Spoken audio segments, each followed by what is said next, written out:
आता है या उसके अंदर ये जो क्वेश्चन जो हमने पढ़ा उसको हम कैसे जो है वो पेपर को जो डिस्कस कर लूँ उसके बाद। अच्छा जी, पहला ओपन बुक पेपर है ये 6 अगस्त 2020 को जो है वो आया था पहला ओपन बुक पेपर।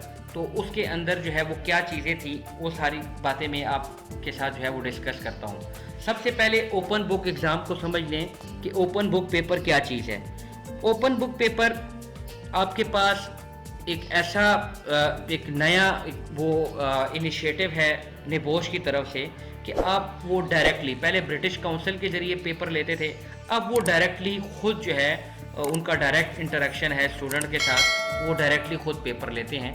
तो उन्होंने एक पैटर्न चेंज कर दिया कि आप जो है वो पेपर दें, घर में बैठ जाएं, घर में बैठें, आपको पेपर घर के अंदर आएगा, उसके अंदर एक सिनेरियो होगा, सिनेरियो को आप पढ़ें और जो 4 चैप्टर हम पढ़ेंगे उसको डिस्कस करते हुए आपको बताया जाएगा कि भाई आपने किस तरह से क्वेश्चन को सॉल्व करना है। तो वो अब आपकी नॉलेज जो है वो चेक कर रहे हैं। अब कुछ उन्होंने डूज और डोंट्स भी बताए हैं इस पेपर के कि भाई क्या काम करने वाले हैं और क्या काम नहीं करने वाले।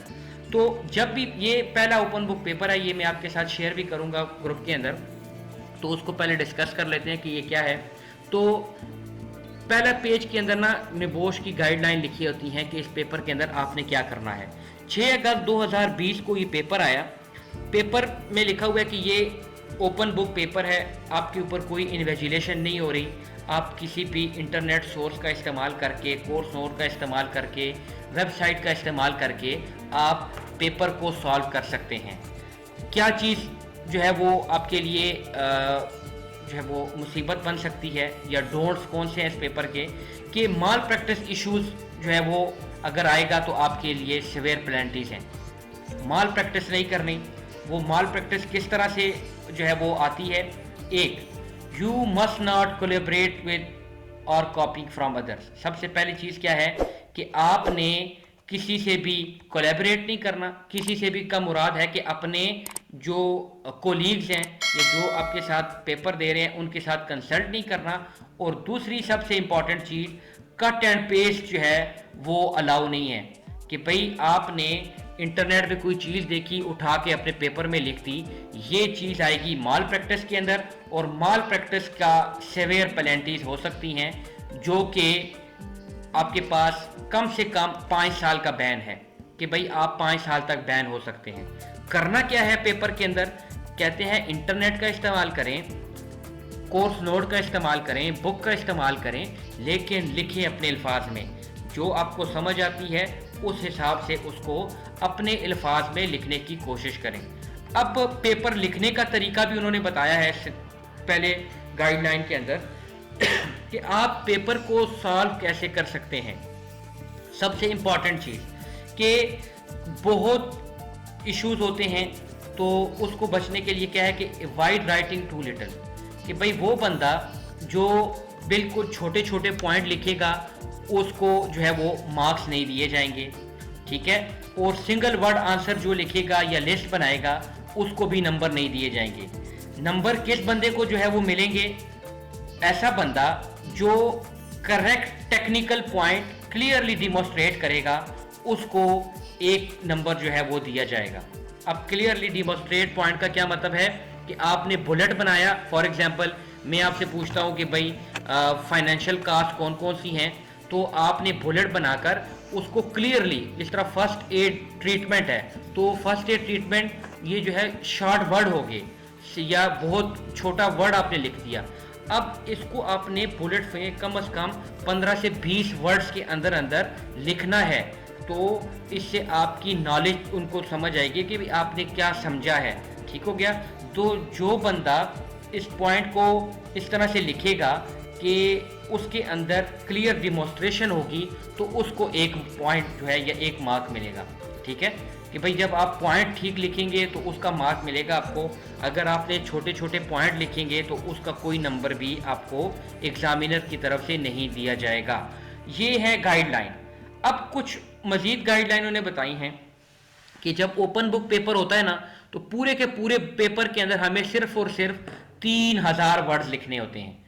3000 से ज़्यादा वर्ड्स आप पेपर के अंदर नहीं लिख सकते, ठीक है। अगर फॉर एग्जांपल 8 क्वेश्चन है, 10 क्वेश्चन है, 7 क्वेश्चन है, तो कुल मिला के आपके पास जो वर्ड्स की खिड़की है वो 3000 की है, कि 3000 वर्ड्स के अंदर अंदर आपने अपने पेपर को जो है वो कंप्लीट करना है। अब 3000 वर्ड आपने इक्वली डिस्ट्रीब्यूट करने हैं हर टास्क के अंदर। बास क्वेश्चन ऐसे होंगे जिनके अंदर वर्ड्स बहुत ज़्यादा होंगे, बास के अंदर कम होंगे, बास के मार्क्स कम हैं, बास के ज़्यादा हैं। तो हर एक क्वेश्चन को आपने समझना है कि किस में कितने वर्ड लिख के, तो टोटल 3000 के अंदर अंदर आपने पूरे के पूरे पेपर को जो है वो सॉर्ट आउट करना है, कंप्लीट करना है।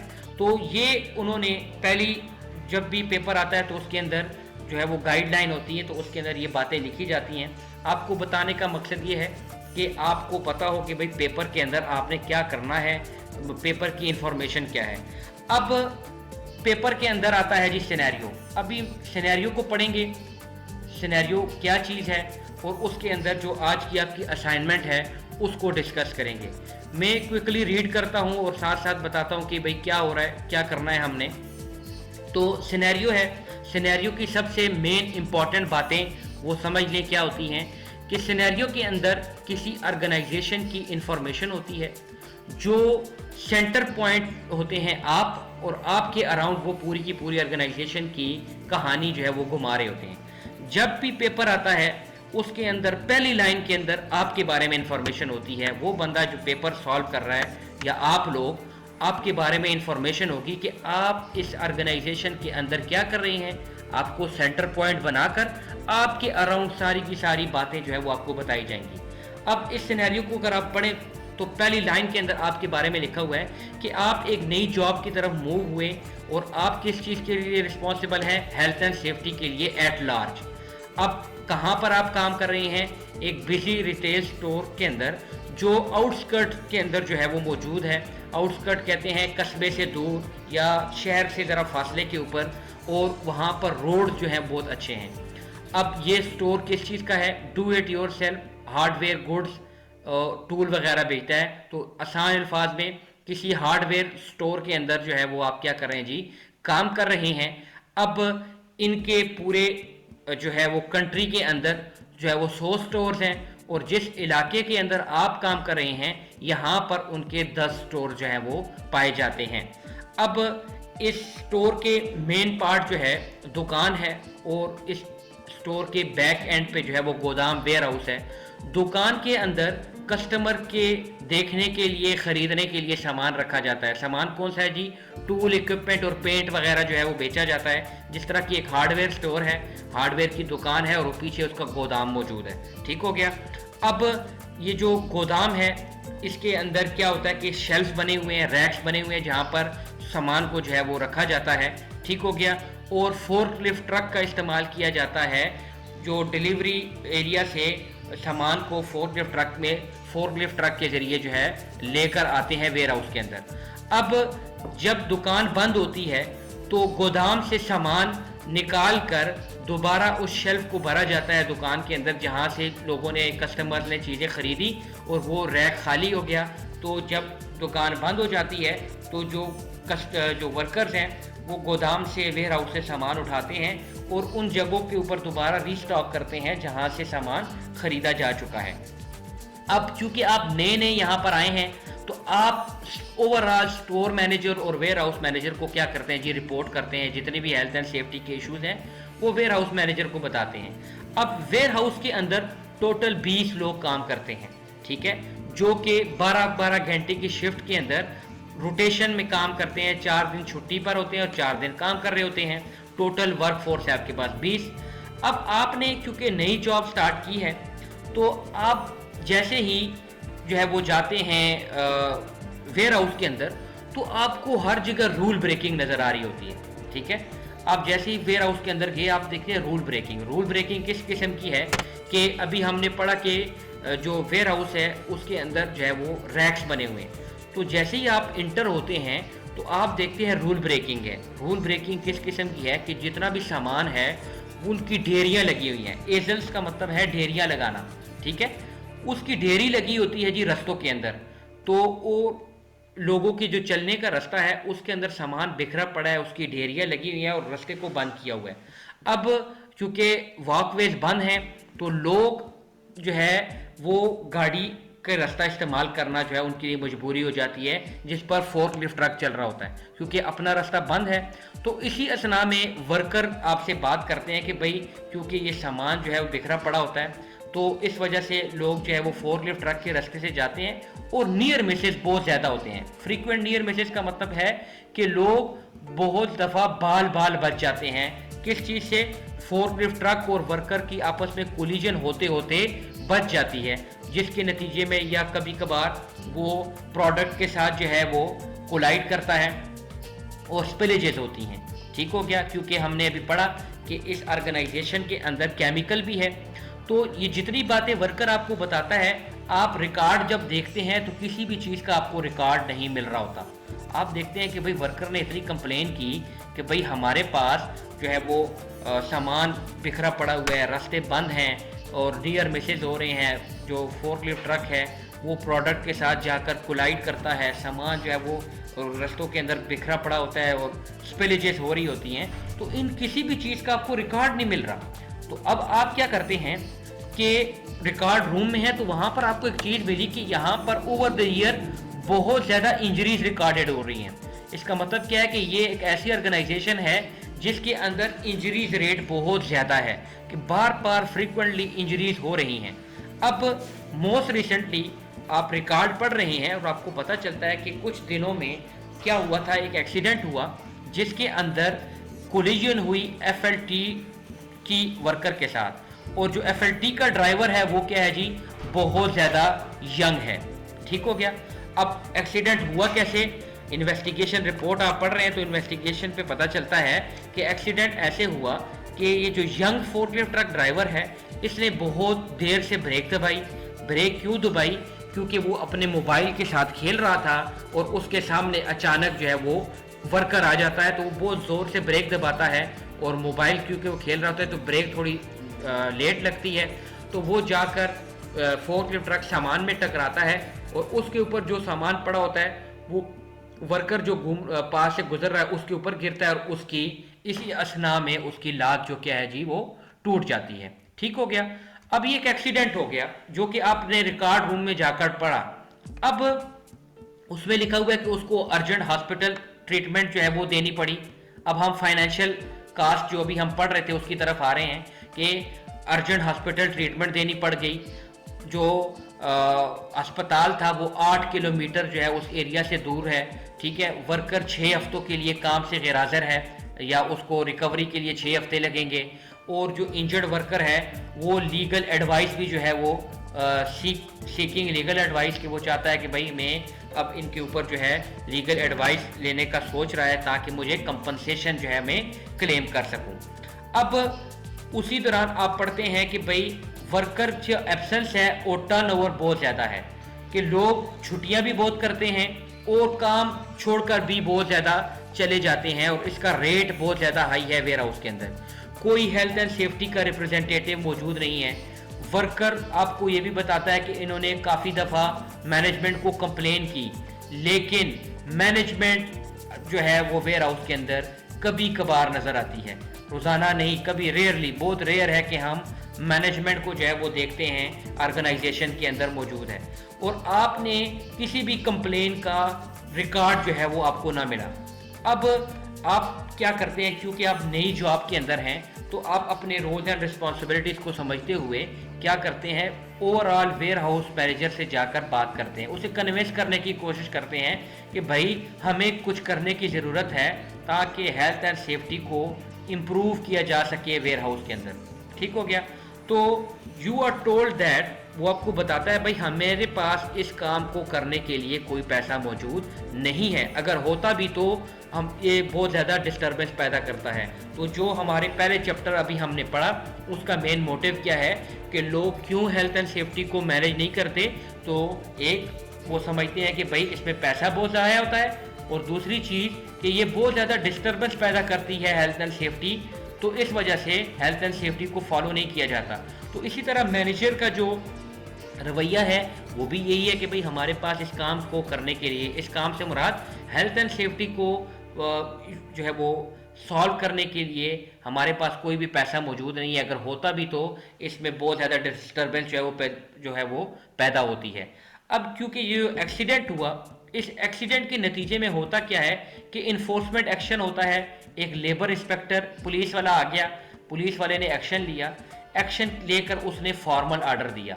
ये इंशाल्लाह कल वाली क्लास के अंदर हम पढ़ेंगे कि फॉर्मल आर्डर क्या चीज़ है, कि भाई उसने लिखत में आपको कोई चीज़ नोटिस, इम्प्रूवमेंट नोटिस दे दिया कि भाई आप हेल्थ एंड सेफ्टी को जो है इम्प्रूव करें। क्योंकि एक्सीडेंट हुआ, आपके पास जो है पुलिस की अथॉरिटी आई, उसने आपको जो है वो एक्शन लिया, आपके ऊपर फॉर्मल आर्डर दे दिया।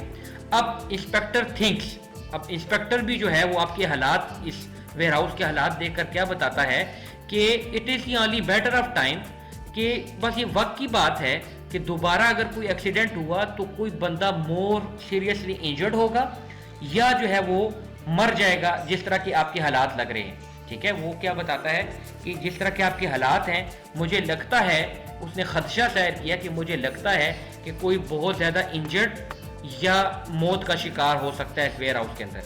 फिर इंस्पेक्टर चूँकि आया है, अब वो रिटर्न रिस्क असेसमेंट देख रहा है, तो उसे लगता है कि भाई ये आपकी रिटर्न रिस्क असेसमेंट बहुत जनरल है।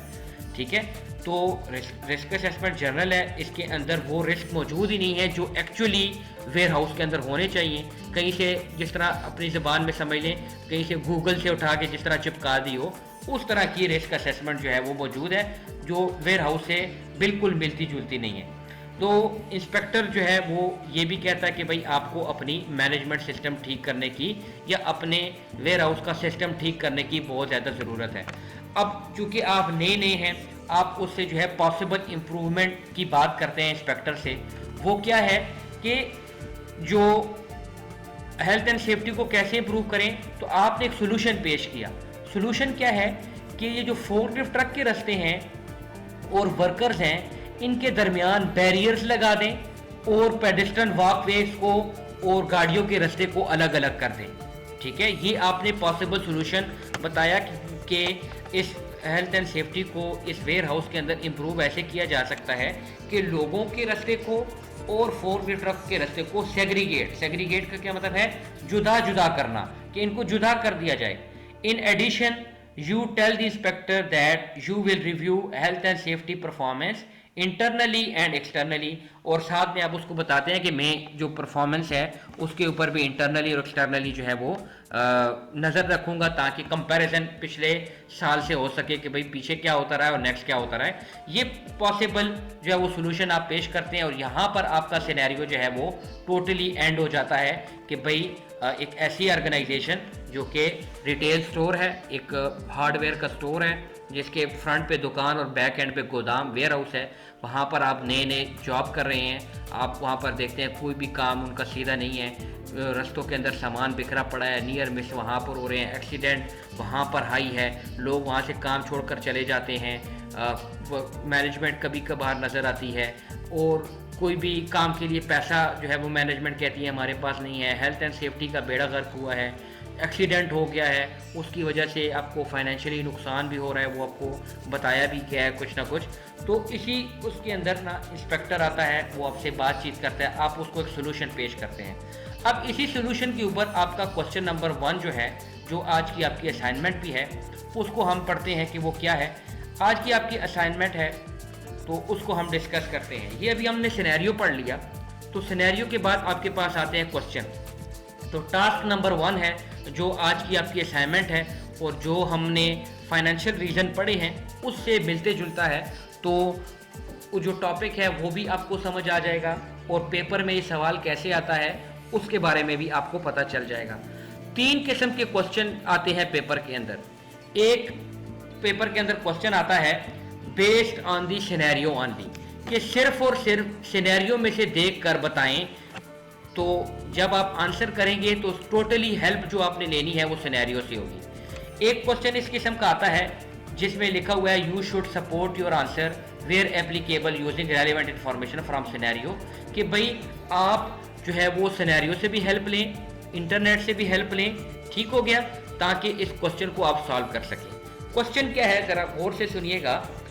What financial argument could you use to justify your propose recommendation to segregate FLTs and the workers. अभी आखिरी पैराग्राफ के अंदर हमने पढ़ा कि आप इंस्पेक्टर को बताते हैं कि हेल्थ एंड सेफ्टी को इम्प्रूवमेंट करने के लिए आप ये काम करेंगे कि रस्तों को जुदा जुदा करेंगे, ठीक हो गया, ताकि एक्सीडेंट ना हो।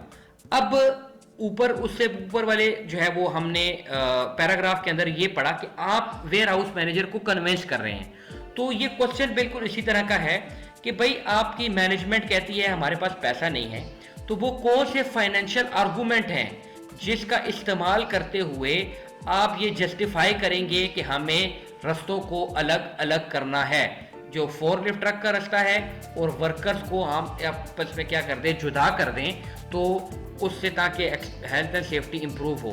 तो वो कौन से फाइनेंशियल आर्गूमेंट आप इस्तेमाल करेंगे ताकि आपका बताया हुआ सोल्यूशन जो है, प्रपोज सोल्यूशन, वो जो है वो इम्पोज किया जा सके वर्क प्लेस के अंदर। ठीक हो गया, ये है आपका क्वेश्चन। अभी हम आपके क्वेश्चन लेते हैं, ठीक हो गया। और जो है वो जब आप क्वेश्चन को सॉल्व कर रहे होंगे, क्वेश्चन को सॉल्व करते हुए डायरेक्ट और इनडायरेक्ट का सेपरेट नहीं लिखेंगे। जब भी ओपन बुक पेपर के अंदर इस तरह का क्वेश्चन आ जाए तो सेपरेट लिखने की ज़रूरत नहीं होती, एक तरह ही एक जैसे ही आप लिखते जाते हैं कि भाई क्या क्या पॉसिबल आंसर हो सकता है। अब फाइनेंशियल आर्गूमेंट या फाइनेंशियल रीज़न कौन कौन से हैं कि एक्सीडेंट हुआ तो उसके अंदर जिस तरह सिनेरियो में भी लिखा हुआ है कि आपको हॉस्पिटल ट्रीटमेंट जो है वो देनी पड़ी वर्कर को, ये भी एक फाइनेंशियल रीज़न है। फिर वर्कर 6 हफ्तों के लिए काम से गैरहाज़िर है, तो अभी हमने उसको पढ़ा था वर्कर सिक पे, वो भी इसमें आएगा। फिर लीगल कंपनसेशन है कि आपने जो है वो कंपनसेशन अमाउंट जो है वो पे करनी होगी, वो भी लीगल रीज़न है।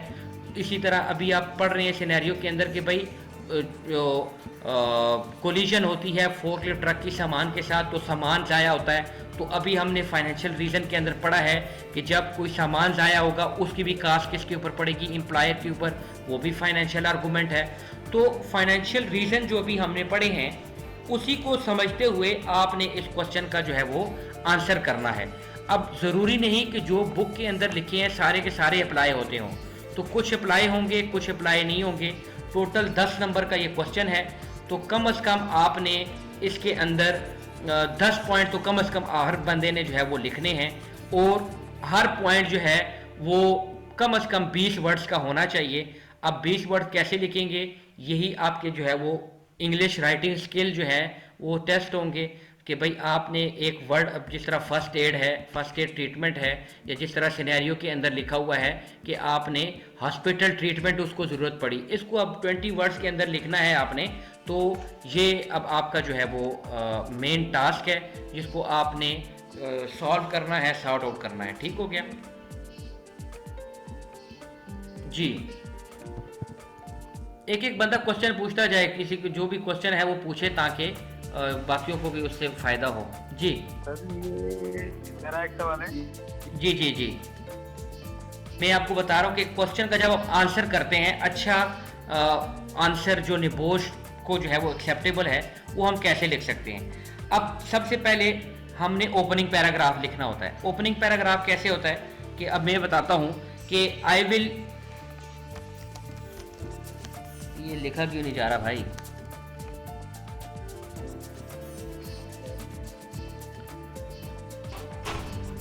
सर कलर चेक करें सर, लेफ्ट वाइट नहीं नहीं कलर तो खैर साइज वाइट है सर, वाइट। हाँ ठीक हो गया। अच्छा क्वेश्चन है, देखें क्वेश्चन में लिखा हुआ है व्हाट विल यू कंसिडर, तो जब हम आंसर करेंगे तो उसमें हम क्या लिखेंगे, I will justify my propose recommendation of segregating the FLTs। FLT का मुराद है forklift truck, by using the following financial arguments। ठीक है, अब उसके बाद पहला बुलेट पॉइंट, इसके अंदर हम जो है वो लिखेंगे कि भाई क्या है। फॉर एग्जांपल मैं कहता हूँ जिस तरह हमारे पास सिनेरियो में भी है कि मेडिकल ट्रीटमेंट। अब इसको लिखने का तरीका क्या होगा? मेडिकल ट्रीटमेंट मैंने फॉर एग्जांपल एक पॉइंट बना लिया आपके लिए। अब इसको लिखने का तरीका ये है कि हमारे पास मेडिकल ट्रीटमेंट दी जा रही है। अब हमने इसको आर्गूमेंट के तौर पर बताना है कि भाई देखें, due to recent accident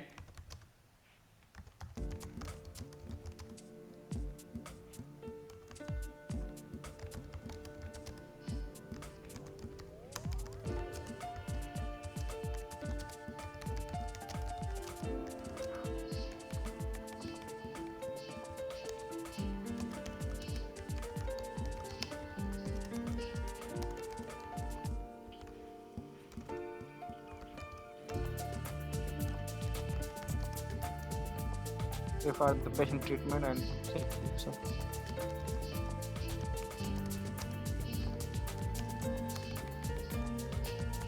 Hi sir, this is Ahmed. Sorry to cut you off. जी Sir, जी actually, जी I can see your that screen, sir. Okay, I will share it again. Yeah, sure, please. Thanks. So is it okay now? Yeah, sir. Fine. Thanks.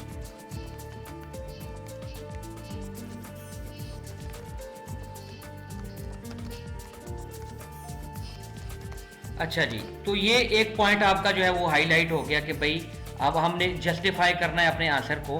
तो हमने बताया कि भाई मैं following medical जो है वो फाइनेंशियल आर्गूमेंट यूज़ करूँगा अपना आंसर जस्टिफाई करने के लिए। तो पहला है मेडिकल ट्रीटमेंट, क्योंकि अब मैं उसको कन्विंस कर रहा हूँ। देखें, अभी एक एक्सीडेंट हुआ जिसमें वर्कर की टांग टूट गई। अब कंपनी को जो है वो कास्ट पे करनी पड़ेगी हॉस्पिटल ट्रीटमेंट की, इसी के साथ साथ सिक पे। ठीक है, ये सारी सिनेरियो में बातें लिखी हुई हैं। ठीक है, सिक पे को मैं कैसे लिखूंगा कि भाई ये जो एक्सीडेंट के जैसे वर्कर 6 हफ्तों के लिए जो है वो काम से चला गया, अब इसको 6 हफ्तों तक जो पैसे देने पड़ेंगे वो भी कंपनी को नुकसान हो रहा है। इसी तरह रोज़ाना हमारे जो है इक्विपमेंट जो है वो या मटेरियल डैमेज होता है। तो मैं आपको साथ साथ ऐसे करता हूँ कि पॉइंट भी बता देता हूँ, ताकि कुछ पॉइंट मैं बता देता हूँ, कुछ आपने ढूंढने हैं। तो उससे आप अब ये पॉइंट आपने लिख के पहले, सबसे पहले बेस्ट तरीका क्या है कि क्वेश्चन के पॉइंट निकाल लें। पॉइंट निकालने के बाद उसको जो है एक्सप्लेन करें, तो आपका क्वेश्चन जो है वो सॉल्व हो जाएगा। तो इसी तरह के आपने 10 पॉइंट बनाने हैं और उसको इस तरह से आपने लिखना है, और इससे आपका जो आंसर जो है वो कंप्लीट भी हो जाएगा। और जितने भी पॉइंट है, सिनेरियो की हेल्प लेनी है आपने, इंटरनेट की हेल्प लेनी है। तकरीबन 6-7 जो चीज़ें हैं वो आपको सिनेरियो में से ही मिलेंगी। ठीक हो गया? अब इसमें क्या रेपुटेशन लॉस आ सकती है? कोई बता सकता है मुझे कि क्या इस ऑर्गेनाइजेशन की रेपुटेशन लॉस हो सकती है इस एक्सीडेंट की वजह से?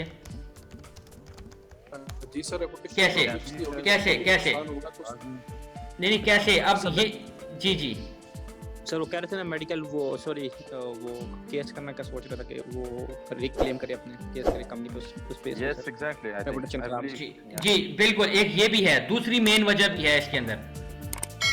Reputation loss because the injured employee.